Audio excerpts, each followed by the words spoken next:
Hello, Elena. Oh, hello, Ron. How are you, Elena?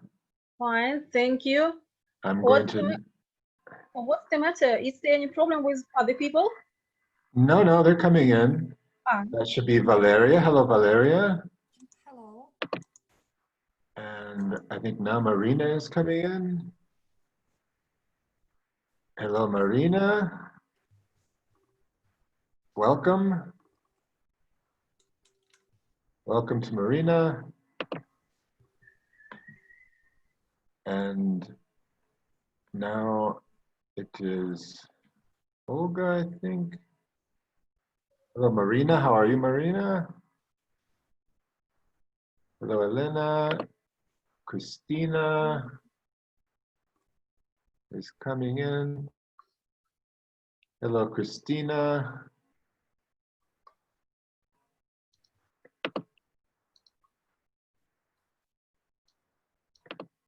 Another Elena.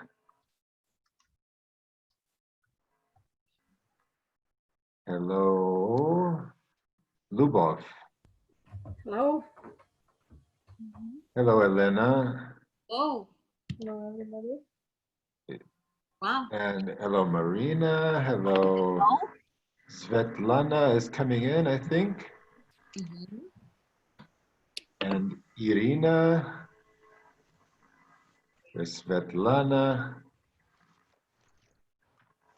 And Irina, how are you? Fine, Fine, thanks. thank you. How are you? Hi, everyone. How are you? I'm doing wonderful. I'll tell you more later after I go to the dentist how wonderful I'm doing. Ron, what time is it? For me? Yep. 11:40.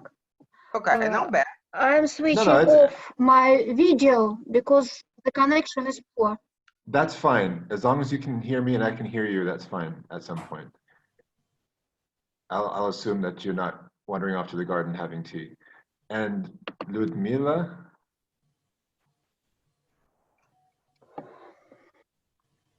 And Evgenia? Sorry? She doesn't have the camera on. Oh, yeah. She's... Another Evgenia? And Anna Jung. Hello. Irina. That's me. Now, I just received a message from Olga, I think it is.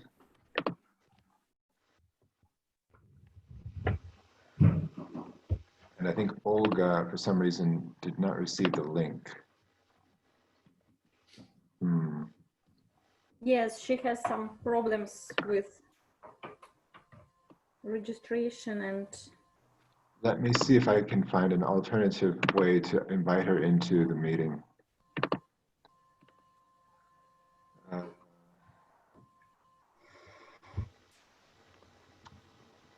want her to be excluded, obviously. Invite. Copy invite link.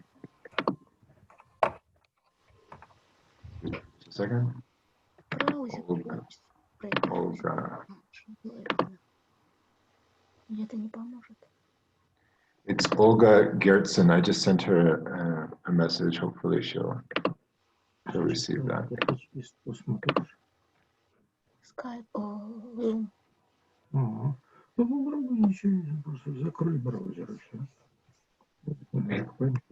I hear someone whispering in the background. Anna Young. All right. Well, welcome welcome everybody. I hope you're all doing well today.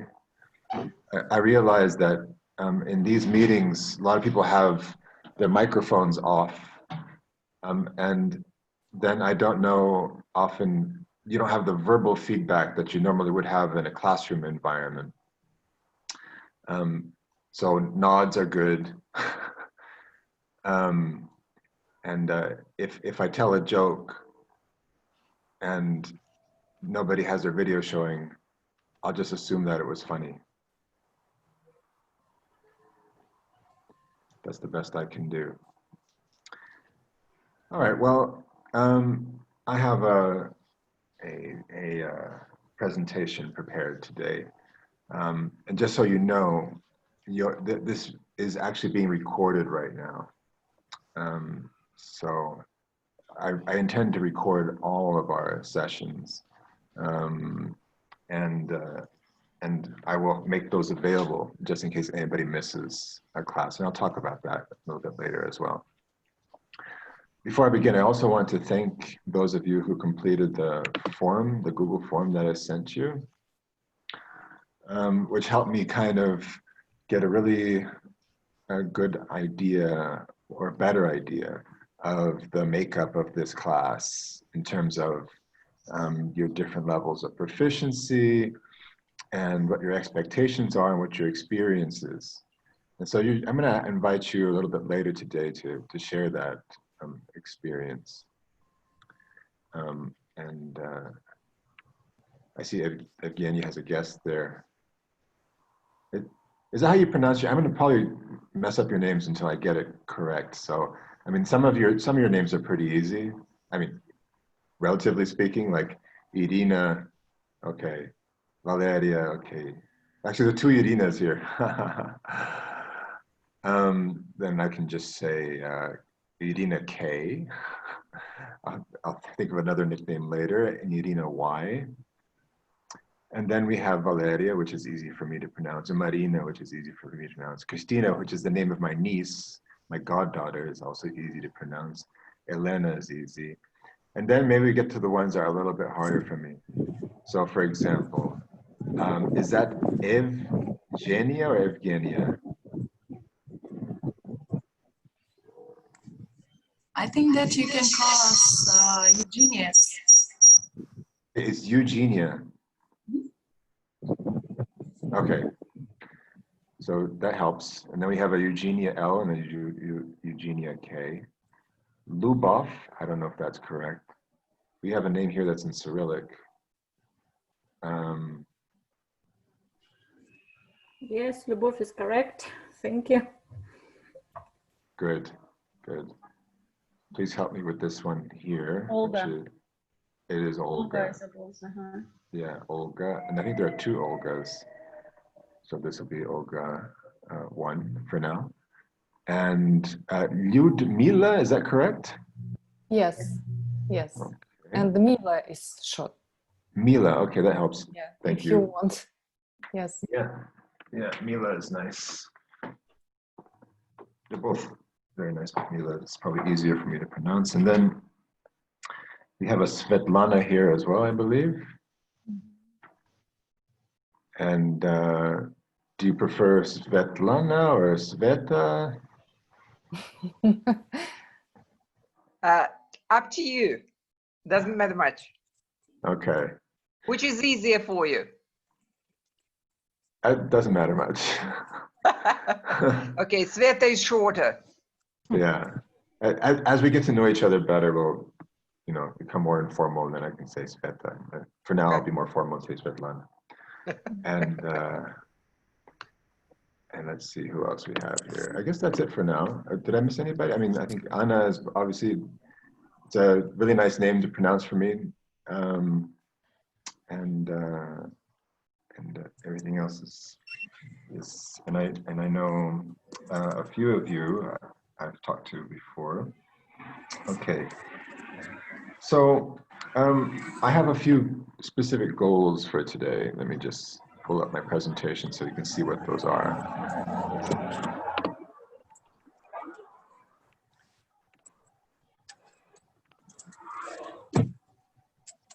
time is it there? And I mean, you're in different parts of Russia, I assume.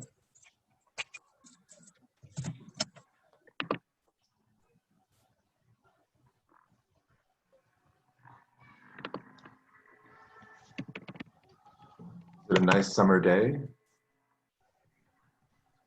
Rainy. Yes. Very nice. Siberia, it's rainy. You're in Siberia. With Ludmila. Yes, it's Yeah. hot. My mental image of Siberia is not, you know, a tropical hot. No. 26 plus. That's nice. Yeah. That's actually quite warm. And how Very cold good. does it? How cold does it get in the wintertime? Nearly the same, but with the minus 30, 35, 40, and so on. I've never experienced something so cold. You're in my life. welcome. You're welcome. Yeah, with earmuffs, and I'll be wearing a polar bear to see you. I really would love to all sit down together, but for now, this will do. Okay, so I'm going to share with you a presentation that I have here. Let me just share a screen. Okay, right now you should all be seeing my screen. Yes? Yes. Okay. All right. So, without further ado, today I want to talk a little bit about me and you, more you than me, something about our course, and we're going to introduce genre. It seems like such a simple thing, and yet those of you who study genre know that it can be actually quite complex. And then we'll do something practical. And I promise you that everything here has a purpose. All right. So let me just say a little bit about myself. What you're seeing here in front of you are photos from the writing center that I currently run in the context of Brazil. This center was the first real writing center that was created in Brazil in 2000. Well, it was conceived in 2015. It started running in 2016. And from what I understand from Helena Bazanova, there are a lot of parallels between the experience here in writing centers in Brazil and the writings and in Russia, in the sense that Brazil doesn't have a long history of writing centers at the university level. And in the case of Elena, she mentioned that I think her vice rector, who I think was American, was the person who kind of came up with the idea. And now you have this writing center consortium, which is amazing. We don't have that yet here. Things are just still kind of getting off the ground. But the motivations for creating one are similar. And I, as an American, I felt the need for a writing center in context in this city, which is the capital city of the state of Paraná. And it's a federal public university, which is what we would call in the States an R1 university. So it's research intensive. There's a lot of research. I think there's 84 doctoral programs.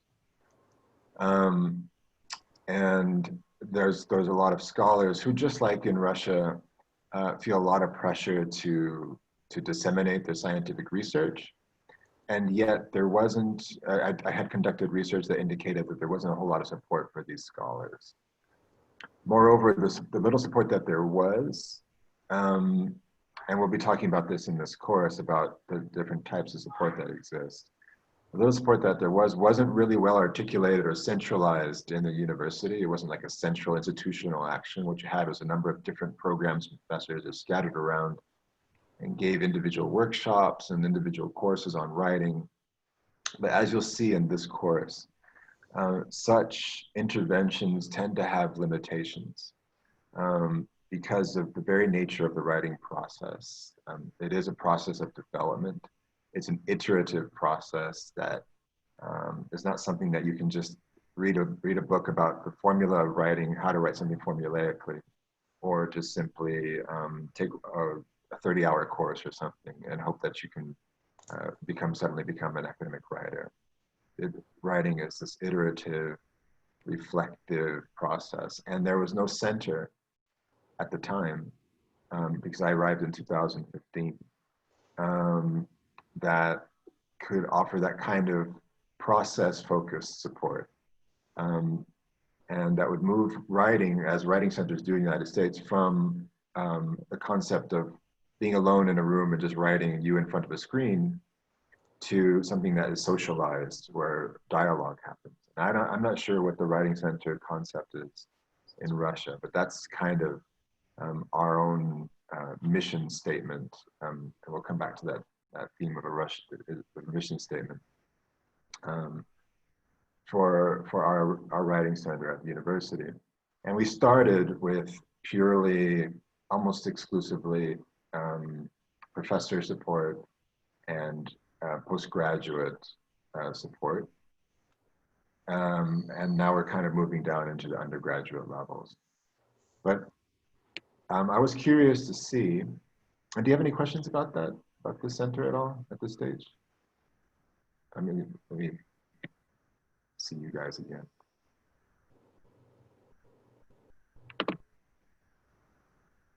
Did you have any questions about that center or anything at all, or my involvement or how it got started or anything like that? No, okay.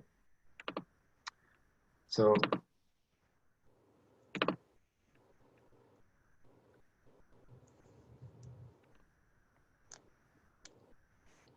I was curious to know about you more, and I was especially keen to know more about the experience of those who are currently involved in writing centers, such as Valeria, Eugenia, and Svetlana. Let me start, please, with Valeria.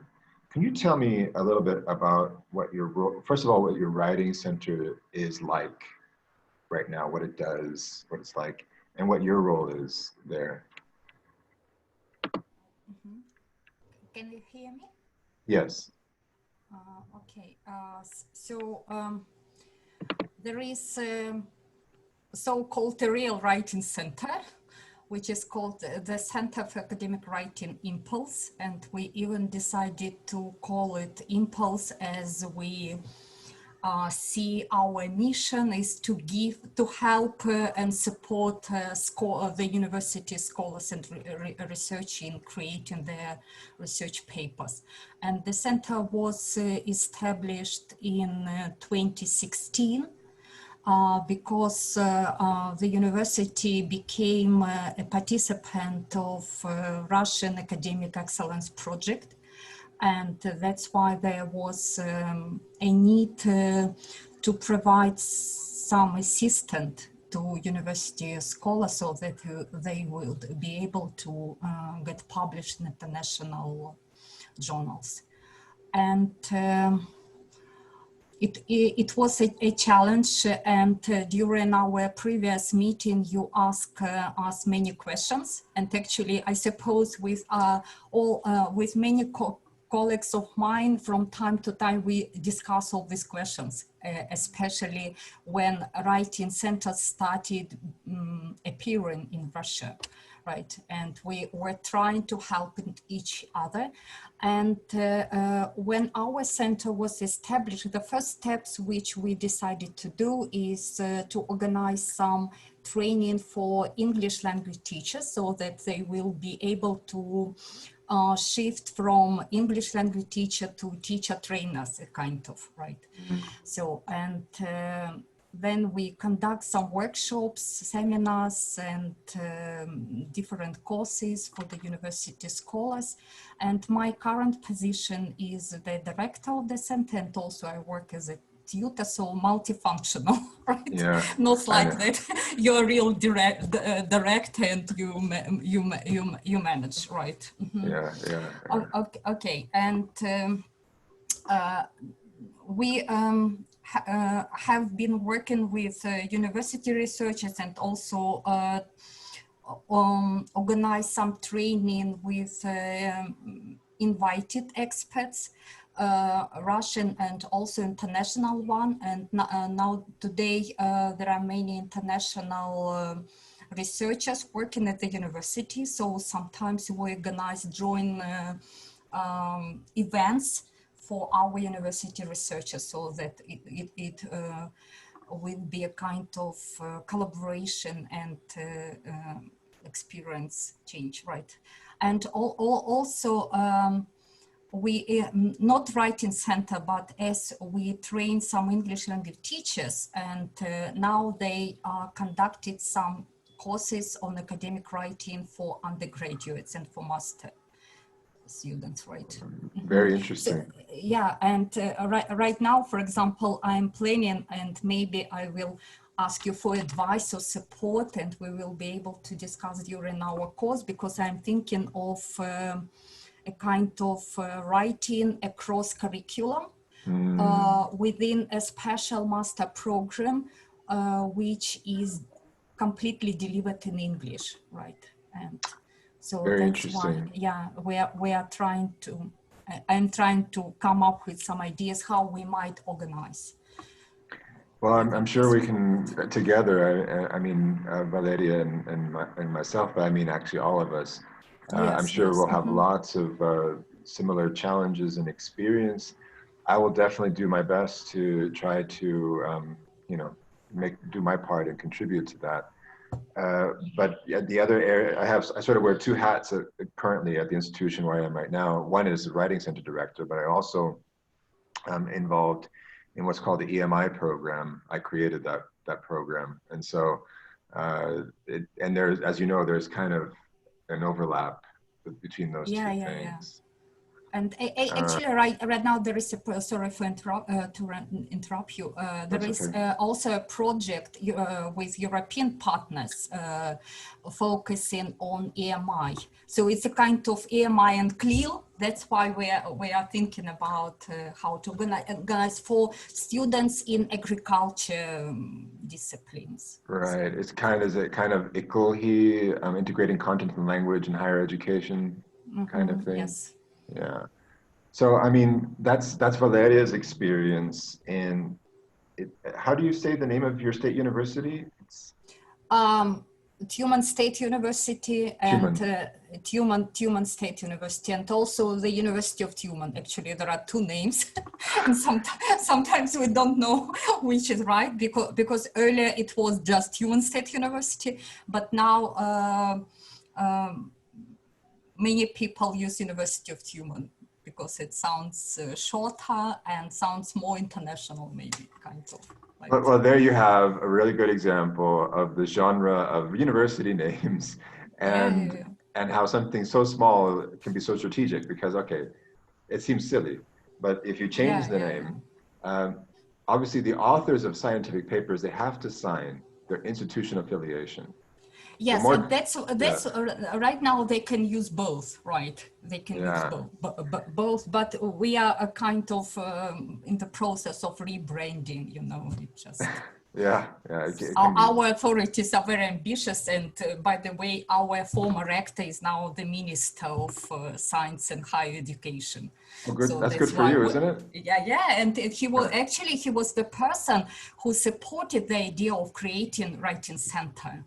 And I really appreciate, because when we discuss the main activities of the center, the focus was on educational component of the center, not just a kind of translation services. So that's why, Good. Well, that's very interesting. We're going to have a lot to talk about. Thank you for sharing that. Can I talk to Eugenia Kabirova about what your writing center is and what its role is? Hello, everyone. Glad to see you. Can you hear me? Yes. Okay. So, well, first of all, I'm glad to see you all and my colleagues.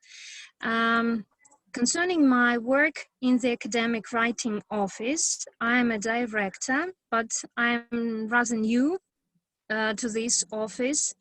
And my function is to control the process of writing and translating the articles and proofreading. The structure of our office includes the administrator and also some interpreters and one native speaker who is a proofreader. So we translate most articles from Russian into English, and sometimes we have some articles written by the authors in English, and we direct them for proofreading. Do you have a preference when you receive, do you have a preference in terms of receiving an article for editing in English or for translation from Portuguese to English? No, we don't. We wanted to make some preferences for proofreading, but actually the most part of all the articles are written in Russian. That's why we cannot just make choice because we have to help everyone who needs our support. That's why we work with all the articles. Actually, it doesn't depend on us. It depends on the aims of the university, and it depends on the authors themselves, what kind of journals they choose, what kind of articles they prefer to write. And I think it also depends on the level of English our university staff has, because actually most of the professors are rather old, and they are good at their research, but not good at English. That's why they need help in translating articles. So, but it's not the only point of our work. We also teach our authors.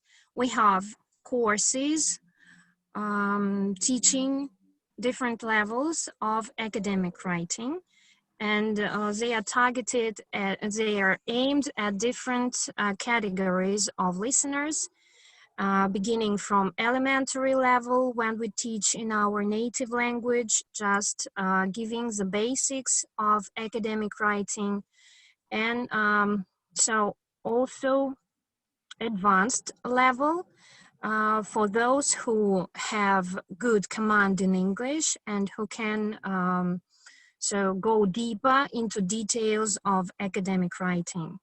Also, we have some seminars with invited speakers, with our respected experts in academic writing from Russia, with Elena Bazanova. We also cooperate with Svetlana Suchkova, and they help us, they consult us how to manage our work and how to improve our work.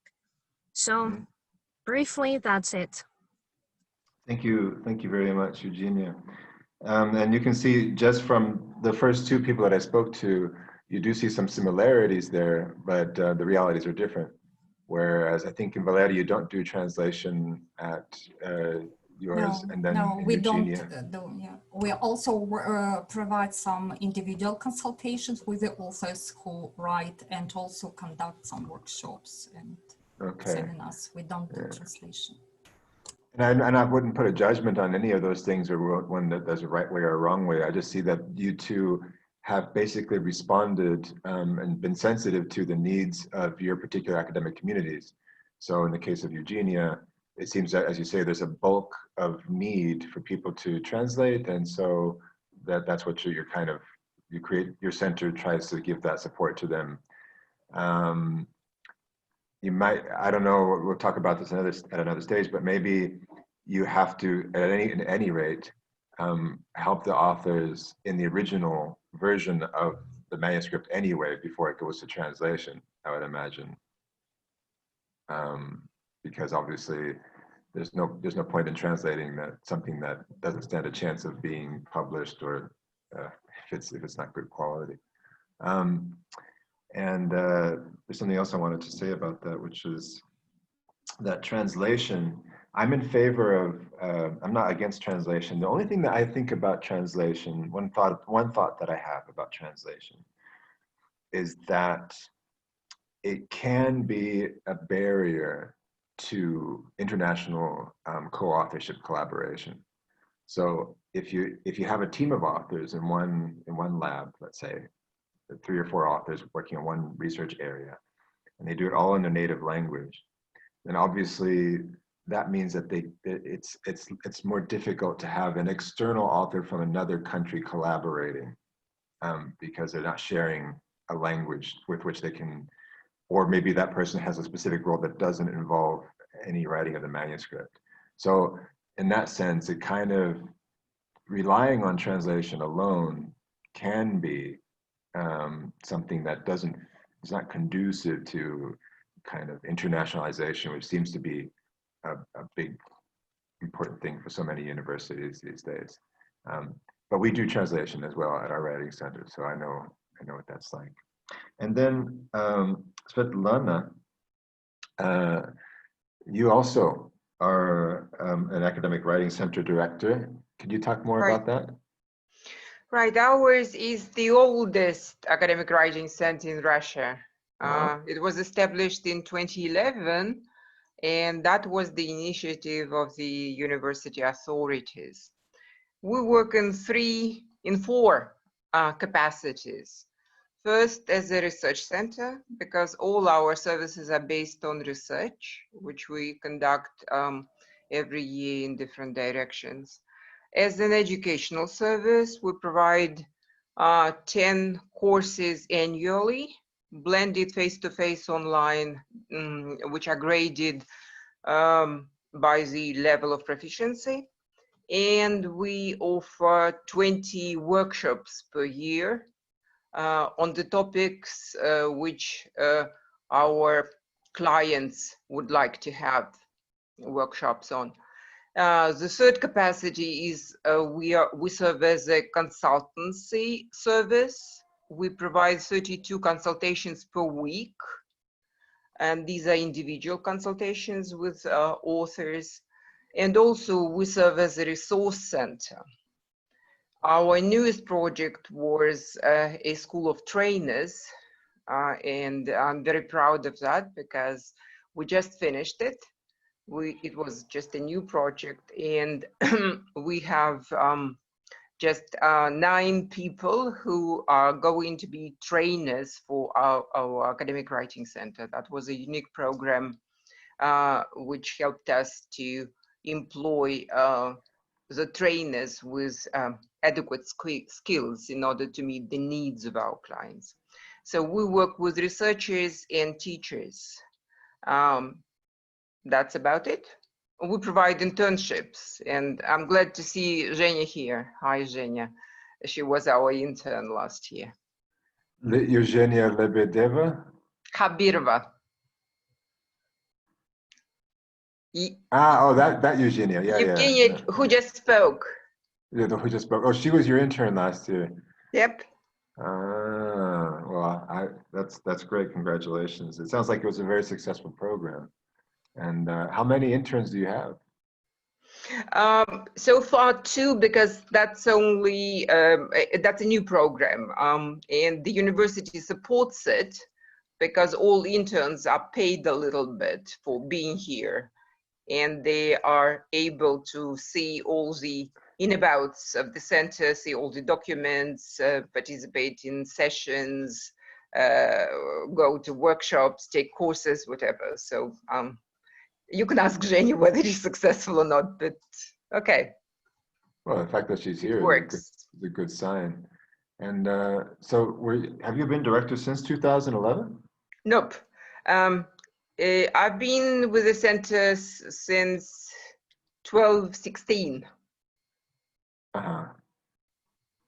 And who started? They said it was a university initiative?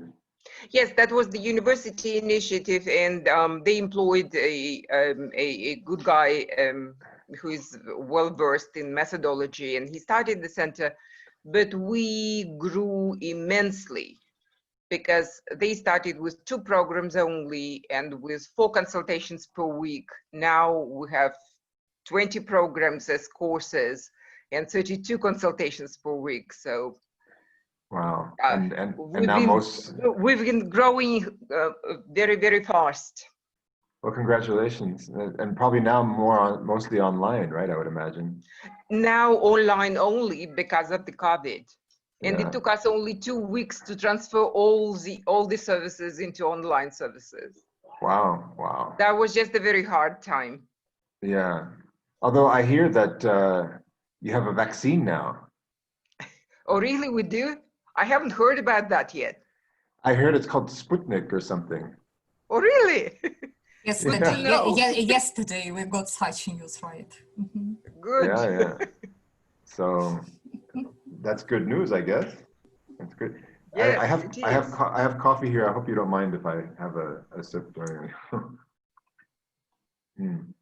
Well, that's really amazing, Svetlana. Thank you.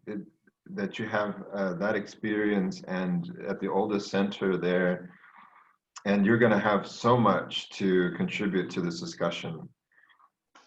And of course, there's Elena herself, Elena Bazanova, which I'm sure I'm pronouncing completely wrong, who was responsible for. Am I right that you were responsible for the Writing Center Consortium?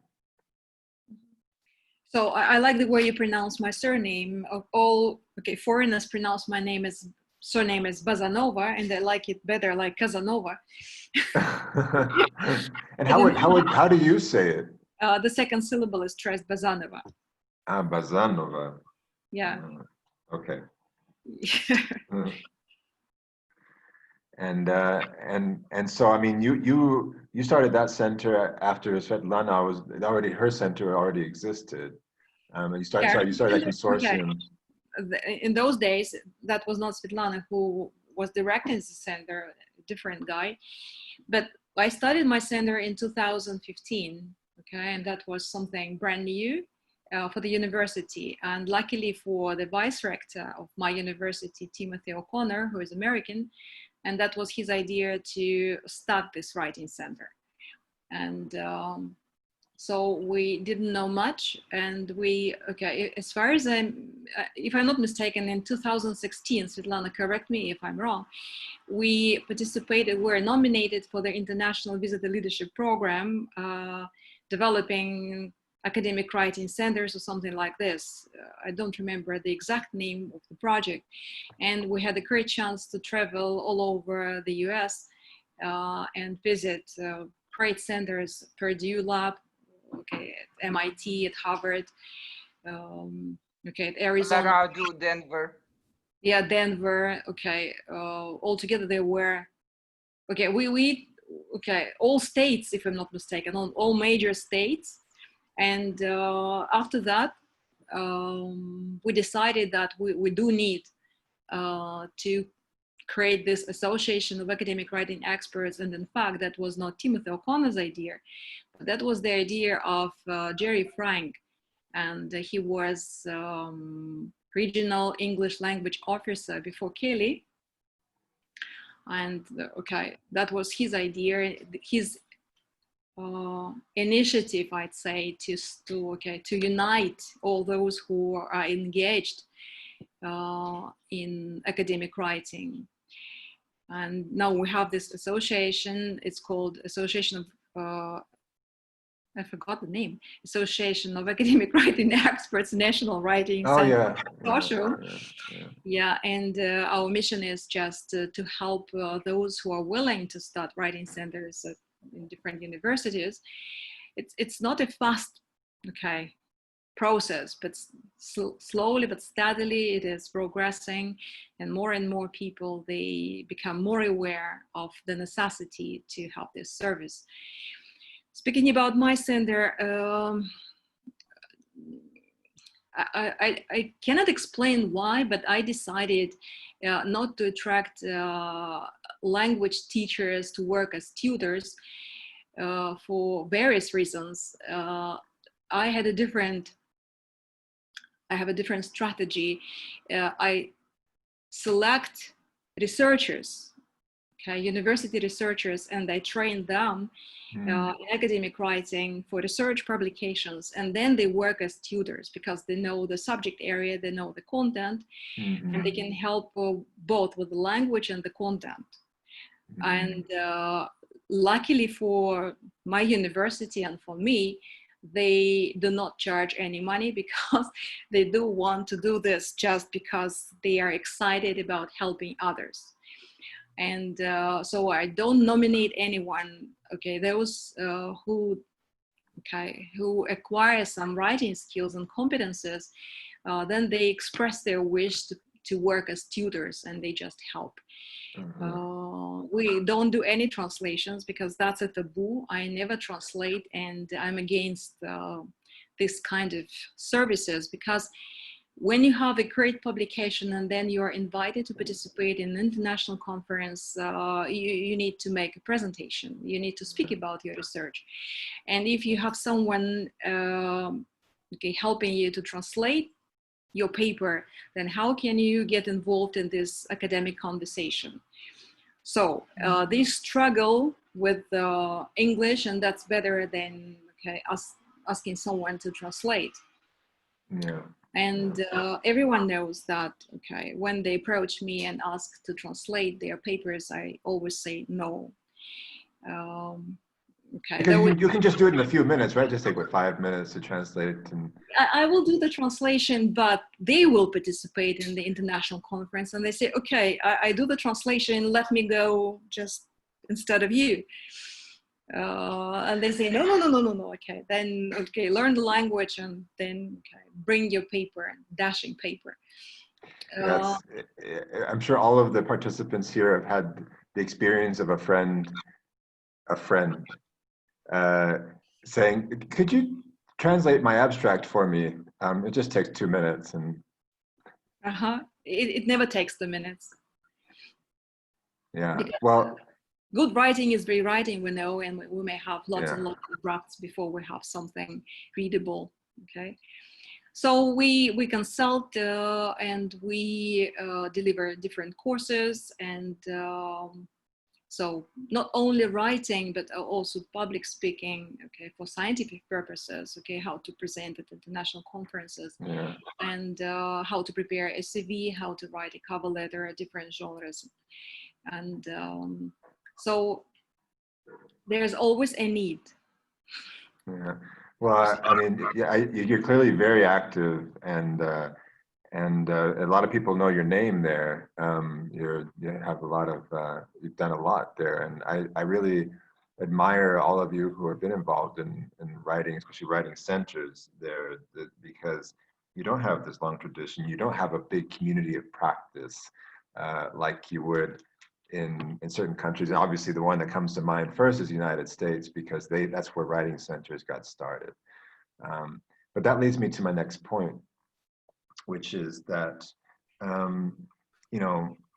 obviously I am from the United States. I bring my own mindset, my own baggage in terms of my own culture and my own expectations of what writing centers do. But when it came to implementing the writing center here in Brazil,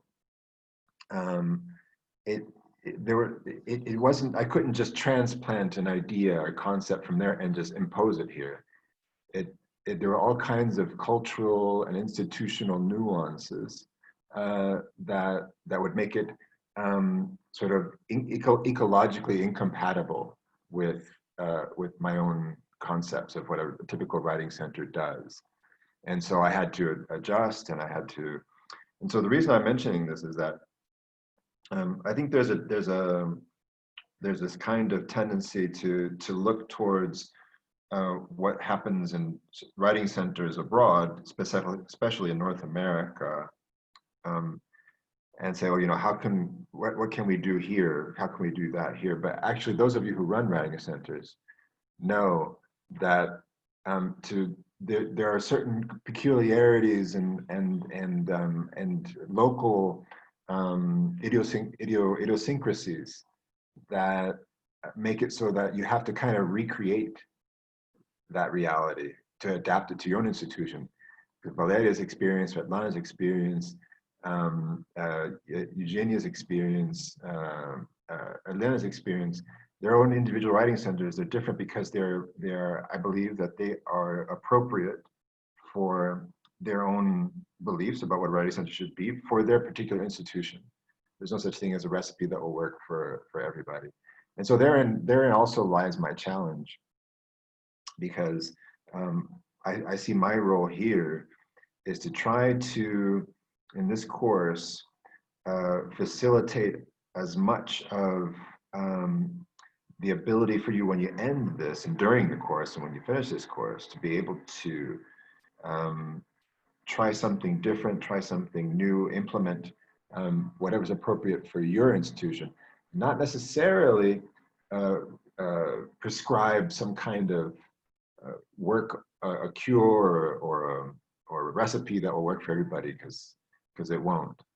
But at least inspire thought, at least kind of show a panorama of what I know to work in different institutions, so that you can kind of pick and choose and adapt for your own realities.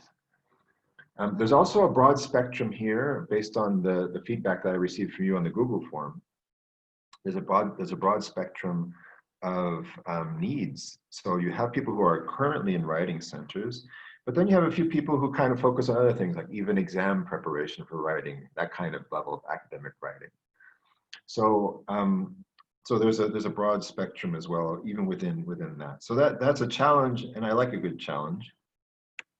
I want to go back. Any questions so far before I move on? Any questions or comments? I want to share something again in my presentation. Let me go back to sharing. And talk to you about what I have planned for the course. And this will be your time to leave. If you think, oh no, this is not for me. All right, so about our course. The course is divided into 3 phases. This is sort of based on the remit that I received from the State Department, the Regional English Language Office. And so this is my adaptation of that remit. So phase 1 will consist of a focus on genre and genre conventions. We're going to look at genre today, which runs from today to the end of October. And we're going to look at the research article genre, which most of you are very familiar with. But I want to go beyond that and more deeply into it. So beyond that, I mean, there are a lot of academic genres. So you have things like applying for research money, grant writing, conference abstracts, and so on. There are a number of academic genres, and there's a concept that might be, or at least the name may not be familiar to a lot of you, which is the concept of what Fiona English has called regenerating, which is when you take something that was first created in one particular genre, and then you recreate it, the same concept in another genre, which is something that academics have to do all the time. So one day somebody is maybe putting together a presentation based on their research, that's one genre, submitting an abstract for that presentation to a conference, and that's another genre. Then in a journal, there would be another genre, and maybe even a press release about their research is another genre, and so on. But it's based on the same research study.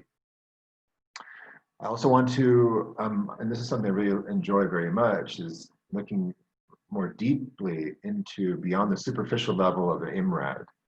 So all of you know what IMRAD is. Most of you, we talked about it last time we met. But very few people kind of unpack carefully what happens in those sections. And we're going to look at some common issues that come up and how those can be addressed. And we're going to look at those issues in the first phase, and we're going to talk about addressing them in the second. And also the whole process, those of you who have to deal with authors who intend to publish, it's not just the article, but obviously you have a lot of other genres that are complementary to the research article genre. When you have to submit the manuscript, obviously you have a cover letter. You have to know how to reply specifically to journal reviewers. These are all very important things that are not covered in just superficial research article courses. That's phase one. The idea of phase one then is to kind of generally provide an analysis, a genre-based and language-based analysis of academic writing in general. And then phase two would be, right, so what are the sort of interventions that that can be used to deal with the typical problems that are raised in phase one? That's phase two. Strategies for teaching genre conventions. That runs from November 11th this year to February 24th, 2021. And then, as I stress here, my emphasis, my focus is not to prescribe one remedy, but to kind of present a number of remedial options that exist that you can then sample from, adapt, or whatever, to try to implement in whatever is appropriate for your particular reality. And this also includes things like what was mentioned earlier by Valeria, writing across the curriculum, writing in the disciplines, programmatic partnerships, so how you can use and articulate with other branches of the university. The idea is to consider institutionalization, not one-off solutions, things that are sort of sustainable over time. And then phase three, which is you're going to have a 2-week break between February 24th and March 10th, not because it's any kind of special holiday, but because you'll be doing something special between those two phases, which is that you will actually then try to implement something, one of the elements that was focused on in the phase two. So this can be, we're going to talk about this obviously closer to the date, but there's a whole range of things that you can decide to do, and not just one thing. You can do other things, more than one thing if you like, such as, okay, I didn't know about these one-day writing retreats. I'm going to try to do that, or I'm going to try a webinar focusing on this particular topic that was covered in phase one, or I'm going to. The point is that you'll set it up. It should be something you haven't done before.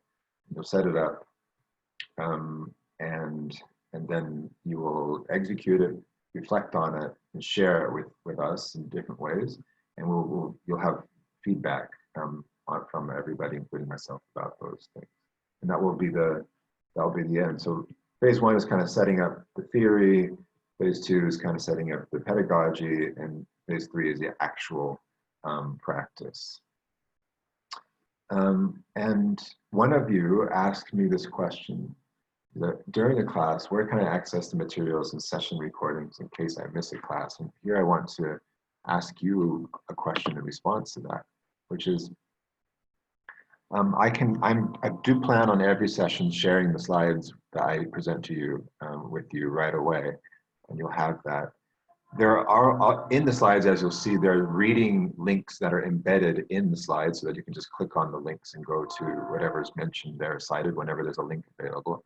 However, I'm also thinking of, I have my own academic website, and I was thinking of maybe creating a blog that would be just for us, where I could also kind of put a kind of record so that you can visit and kind of look back as well, and then sometimes put up, you know, whatever, a photo or something there as well.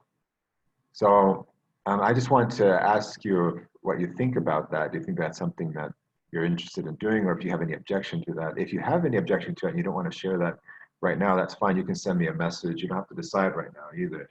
But it's something that I'd like to implement fairly soon. So if you do not want to have a blog associated with this course, please send me a message. Otherwise, I'll put something together and I'll share it with you next time we meet. Okay. Let me go back to the presentation now. And am I sharing? Oh, I have a question for you. Is academic writing a problem in Russia? It sounds like a very broad question, but there's a reason I'm asking this. Is academic writing a problem in Russia, and why?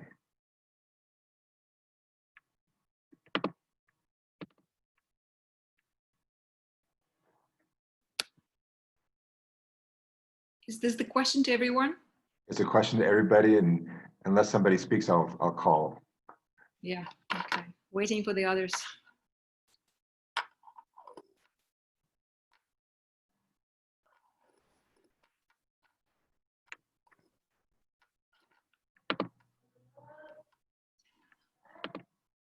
So the two questions are, is academic writing a problem in Russia, and then why?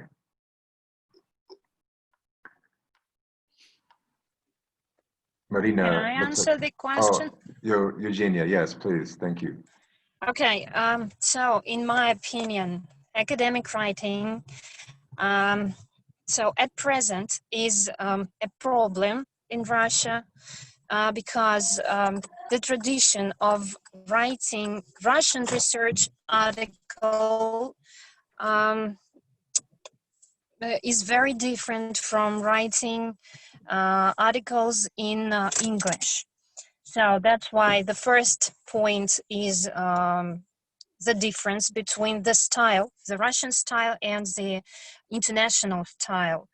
The second point is the level of English. Maybe in the universities of our capital, the universities of Moscow, more professors obtain good English. In the regional universities, this amount is smaller. That's why that is also a problem, because it's not only enough to know how to write in English, it is also necessary to know English well. So at an upper intermediate level or above, to be able to write in English, to be able to express the ideas of your research in English. I think these are two main problems. Maybe there are some more, but actually the whole association, I mean the consortium where we belong to now, is trying to solve this problem by our mutual efforts, and we try to help to solve this problem, doing different things to improve it. That's my opinion. Thank you, Eugenia. And I'd also like to ask a follow-up question to everybody, which is it, when I ask, is academic writing a problem, I also mean in Russian, not just in English.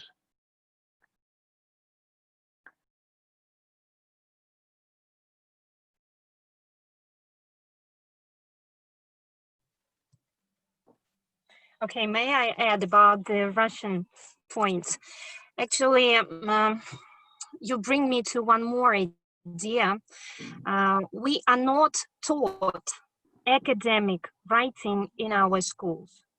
That's the point. That's why that's also a problem for us to write academically good papers, even in our native language. We start writing academic papers when we graduate from the university if we want to get a PhD.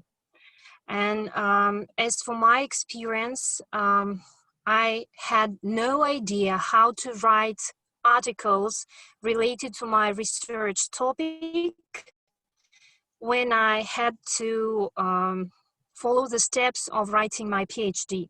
And I just followed the example of my supervisor.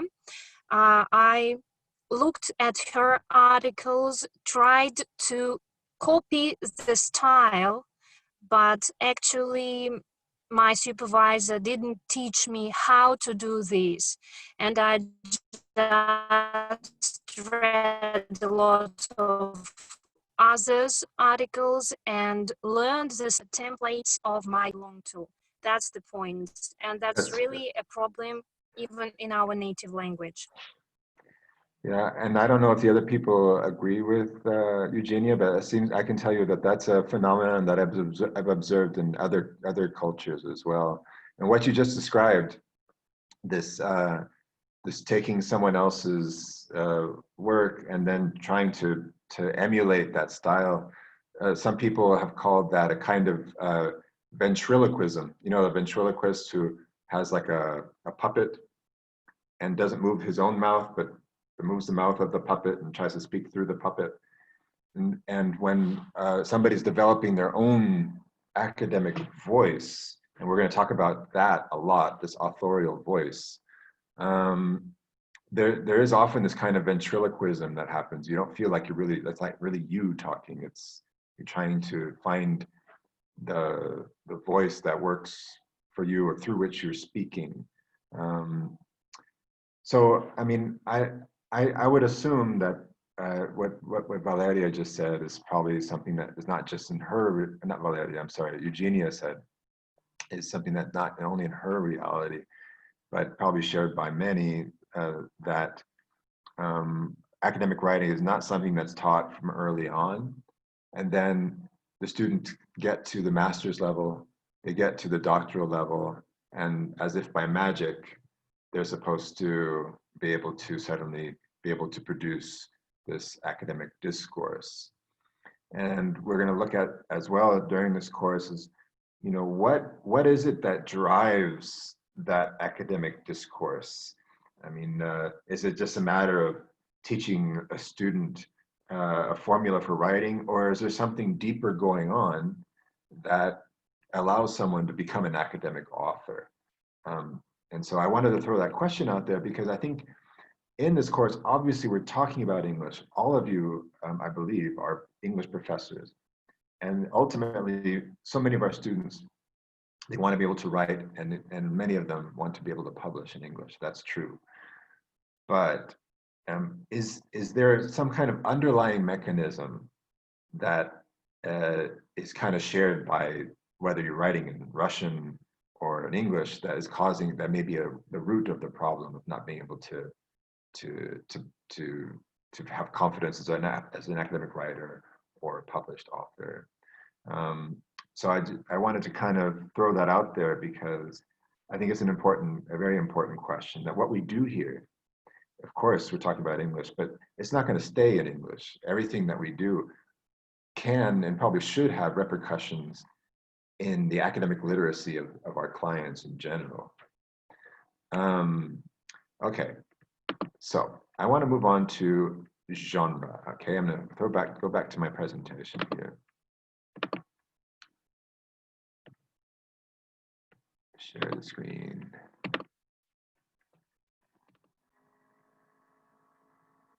And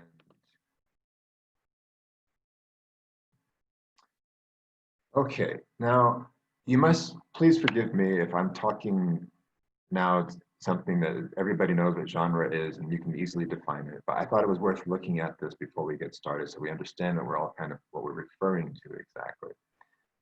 On the next slide, can you identify what genre this is? Anybody?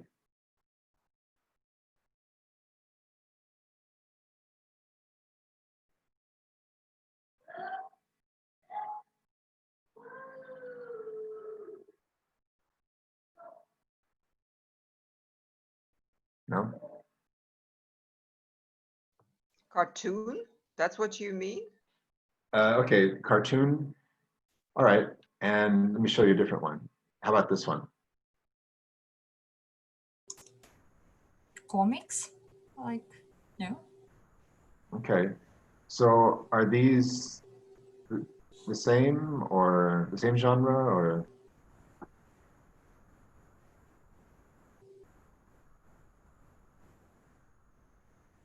This one with Trump and this one with Garfield. Would you say they're the same genre? They're close, but a little bit different. They are similar in the way that they combine an image and some text, but they are different at the same time. One just only signals the beginning of the story and open to lots of associations and endings. But in the second one, there's a story. Okay. More or less, a sequence of events at least, and some communication between the two characters. Okay. So the second one, there's a story. There's like a funny little story here. And there's this communication. So would you say, Svetlana, I can't see you, I already recognize your voice. Would you say that that is something that characterizes this genre of, we'll call this, with Garfield, we'll call this the genre of a comic strip, okay? Yep. Would you say that this dialogue is something that characterizes that genre? I think so. Yes, because, well, comic strip is strip. That means just a sequence of events where some interaction and communication between characters happens.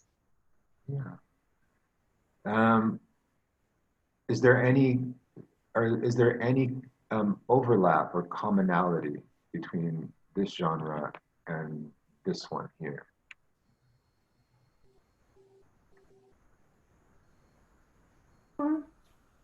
Some kind of humor.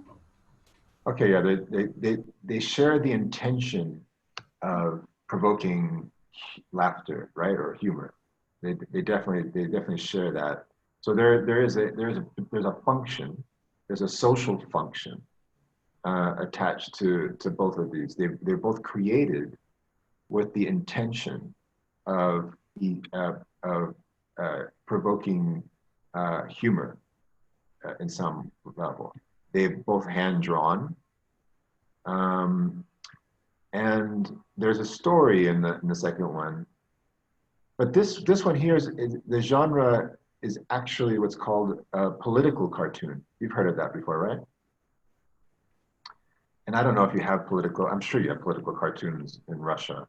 And if you reflect on the political cartoons, they tend to share features of the genre of comic strip, in the sense that the social purpose, the social function, is to provoke laughter.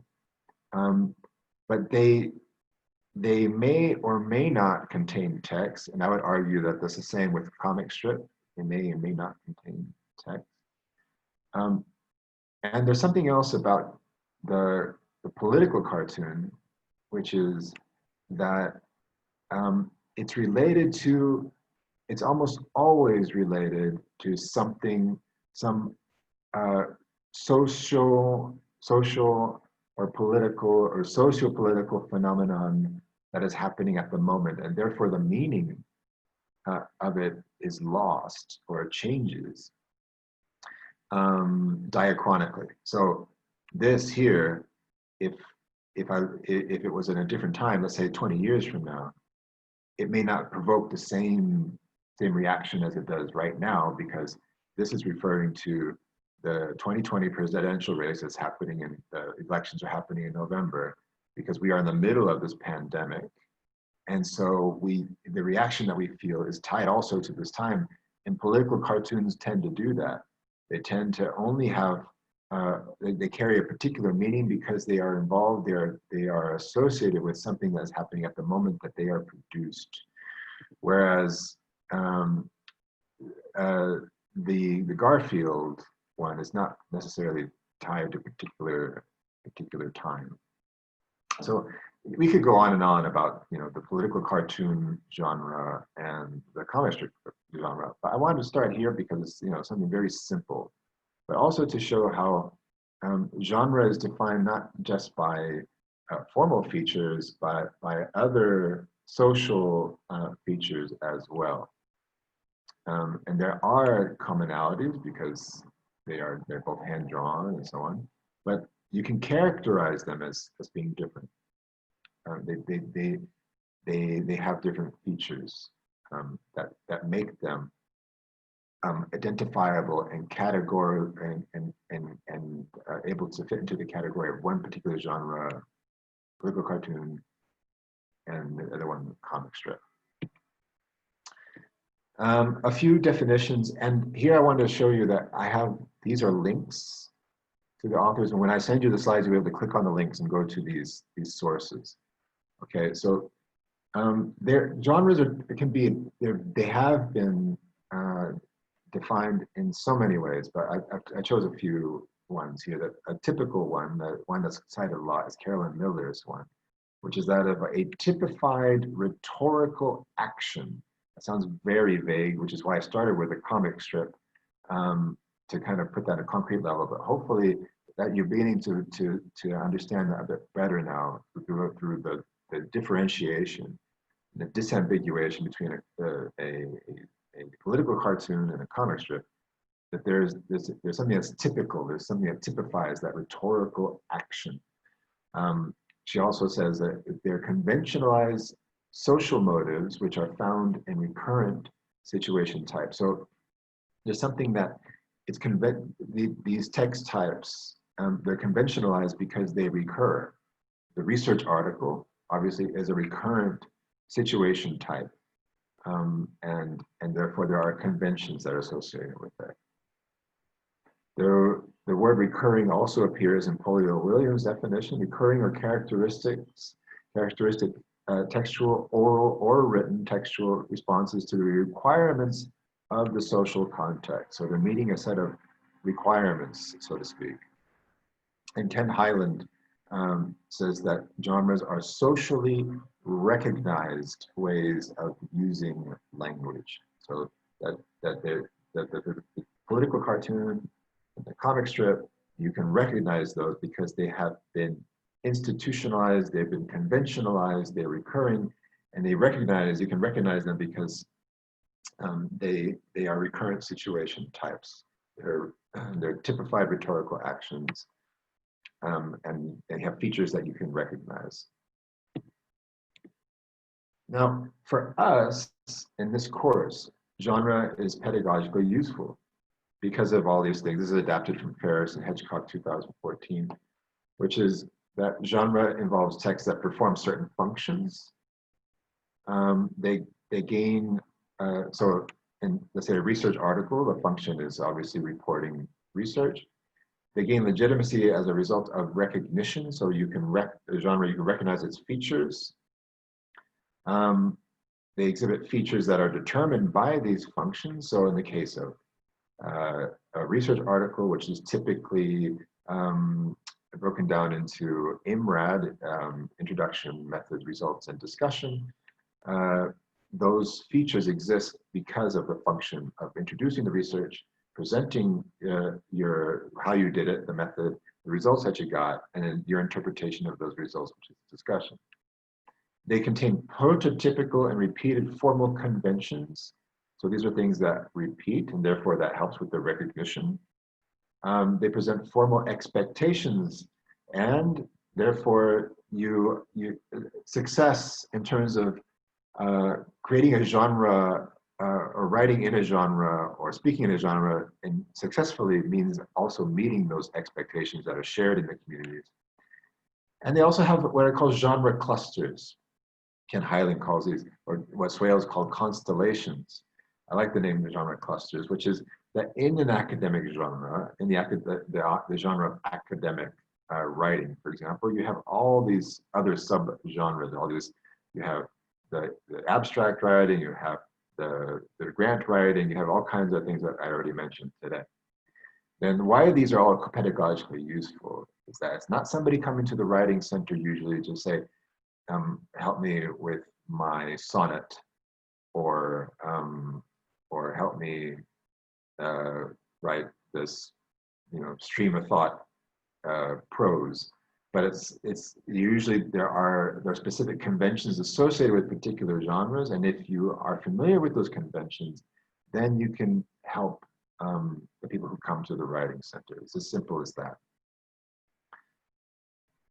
So we're going to keep these criteria in mind as I show you a different genre. And so in the next slide, what genre is represented? Anybody? A meme? Yeah. And I'll tell you my age. I'll be 52 in November, and meme is a new genre to me. Okay. For my students, they're very fluent in memes. It's part of their reality, and I'm sure I'm not very good at them. I don't do memes. But I'm using the genre of a meme, which you identified right away. And I'd like you to reflect on why you identified that right away, because it's something that most of us who are over 30 haven't thought a lot about, right? So let's see how good you are at being able to identify or characterize, do genre analysis on memes. So what characterizes as a meme? Well, first of all, let me ask Svetlana, because she spoke. How did you recognize this as a meme? These are typical features of memes, like a picture and some text which is on the picture. And usually it's humorous. Yeah. It's not, well, the genre which is quite new to me, but I use it a lot as a warmers or leaders, because it can stimulate a very good discussion, and it adds a little bit of human touch and humor. Yeah, I agree with you. I see these more and more in presentations, for example, because they do add a little human touch. They can break the ice. And something else that you might notice is that, as you say, they usually have pictures. They're memes because they use the same picture over and over and over again. And often it's a picture from a film still. In this case, this is Gene Wilder in the movie Willy Wonka and Charlie and the Chocolate Factory. I can't remember the title, the exact title. I saw it when I was a kid. Often, what characterizes a meme is that you have text on the top. This type of meme, text on the top and text on the bottom. And there's something about the meme that they're not random. There's something about his expression here of he looks sort of cynical, that is meant to convey this kind of idea that's being also put through in the text. Okay, so this is a kind of breakdown of the characteristics of a meme, that it does perform a certain function. You recognize it as belonging to the genre of meme. It has certain features that I just mentioned that help you recognize that. Prototypical repeated formal conventions, usually a film still or something like that. And therefore, it meets the expectations that you have of a meme. Okay, now, I talked about genre clusters, so it's not just one universal meme genre. There's also this here, which I'm going to ask you to do. Brace yourself, memes are coming. Quickly, I'd like you to, in your computers, Google this term here, and make sure you use Google Images. And you're just going to do that. You're just going to put that search term in your Google. Keep calm in images. And I want you to tell me what meme you see.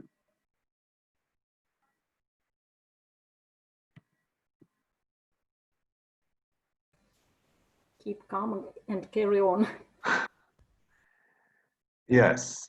So all of you should have seen a bunch of examples of keep calm and carry on. Okay. And that is one of the genre cluster or the constellation of meme, genre of memes. Okay. So what I'm going to want you to do is, first of all, just individually, and we'll do this in groups at another time because we're kind of running out of time here, is how is this meme recognizable? First of all, that's question number one. I'll send you these slides so that you have these questions. Number two is, what recurring features and conventions can you identify of that meme? Think about everything. Everything that you can think of, make some notes about it. And then find and save at least one prototypical example of that meme genre. Find and save it. And then also find one not so good example. So one that do not meet the expectations of the genre.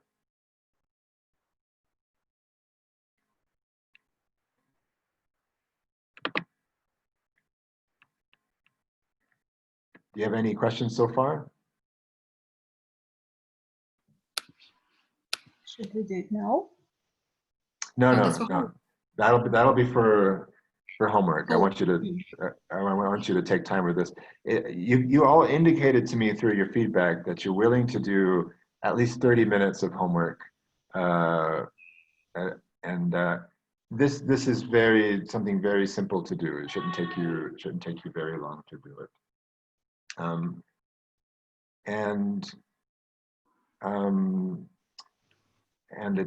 know it may seem silly for an academic writing course to look at memes, but I do have a specific objective with this, because as you'll see, there's encapsulated in just that one meme are so many important features about genre that can be translated in genre analysis, that can be translated to academic writing genres.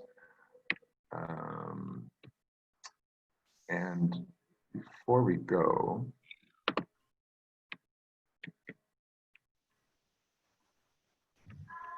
yeah, should we send it to you? I'll keep it for the next class. Or, yeah, you'll just keep it for the next class. Yeah. I do have just a minute here.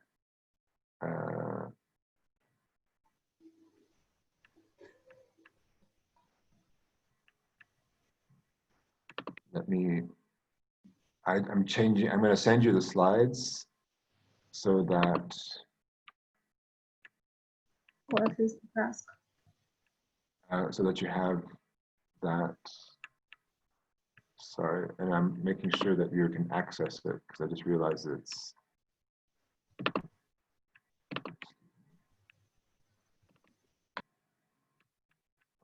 Just happened.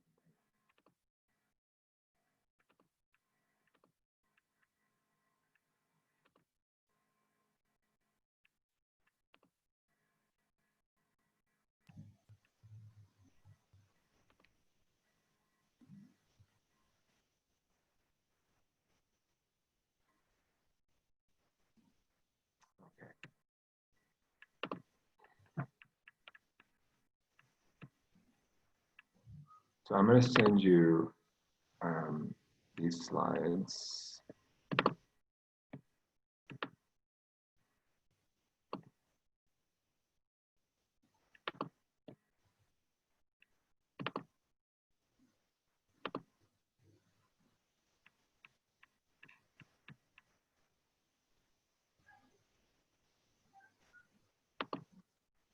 You should be able to.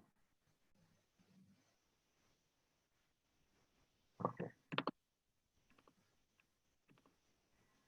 You can attach your presentation to this chat. Yeah, that's what I'm gonna try to do right now. Could you please check everybody that that link works?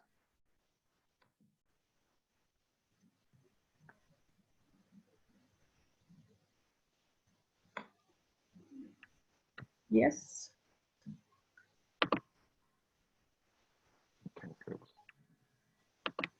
Well, can we download it? Yeah, you can download it and you can create memes from it if you want.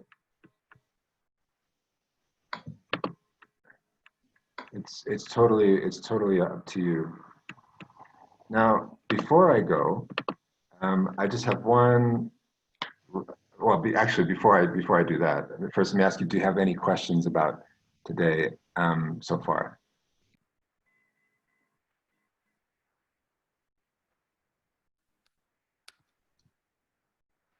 I don't have any questions. No. How was it? Was it okay? Yeah, it was okay. Something new for me. Oh wow, that makes me happy. That makes me happy. I just want to say that, well, first of all, thank you all for being here. I'm really, I can tell you, I'm really excited about this course. I've really been looking forward to it. I love talking about this stuff. I have to stop myself from talking about it. And so much, because you'll just get bored to death. And next week, I'm going to send you all as well a kind of rough draft of what I see as like a week-to-week syllabus. I already have a rough draft of that, but I wanted to have this first conversation with you before I kind of sent you a less rough draft of that. And then of course that's negotiable. It'll be negotiable. It'll be on a Google Doc negotiable that we can walk through. And to kind of give you an idea of why I think that's important. You know, when I first came into this course, I thought, okay, we're going to focus only on, you know, professors who need to publish. But when I read the feedback from everybody, I could see that, well, actually there's a broad array of needs and interests, and I want to make sure that everybody walks away from this course feeling they've gotten something useful from it. Right. The last thing I want to do is, if you have no objection to it, please, I would love to take a screenshot photograph of this moment. Let's try to make this a big thing. Oh yeah. And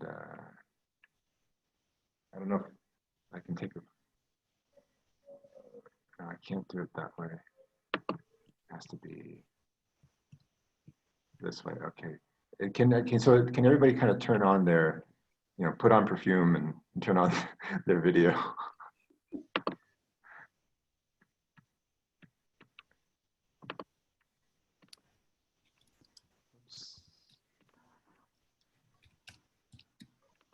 I'm so bad at buttons sometimes. Okay. So I'll say cheese or something like that. All right. So 1, 2, oops, yeah. 1, 2, and cheese. Excellent. All right, now that's been saved. Also, just as a reminder, if you let me know privately if you don't want me to create a blog for any reason. Otherwise, I'll start putting something together for next week. Really nice spending this time with you. I wish you, it flew by the time. I wish you a good rest of the afternoon and a good evening. Thank you. And oh, before I go, I have to ask you a question, everybody, which is I have a son who's 6.5 years old, and he watches a television show called Masha and the Bear.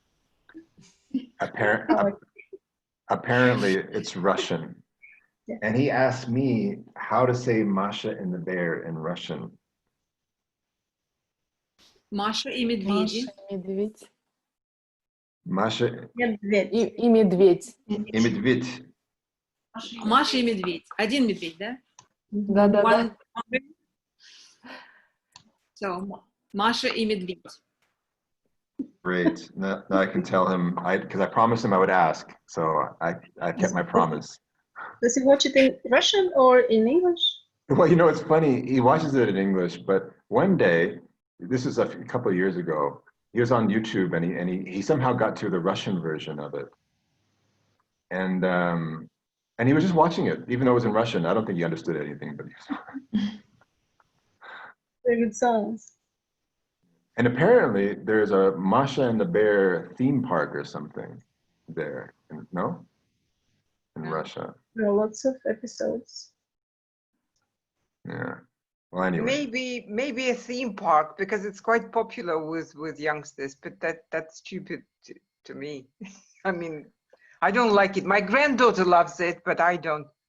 Yeah, yeah. I mean, I've watched a few episodes, but yeah, I don't. It's not my favorite program. A different audience, yeah. A different audience. It's a different audience. The genre fits him perfectly. Yeah. All right. Well, see you, everybody. Thanks again for being here. I'll see you next week. Thank you very much. Thank you. Thank you very much. See you next week. Bye-bye. Bye bye. Goodbye.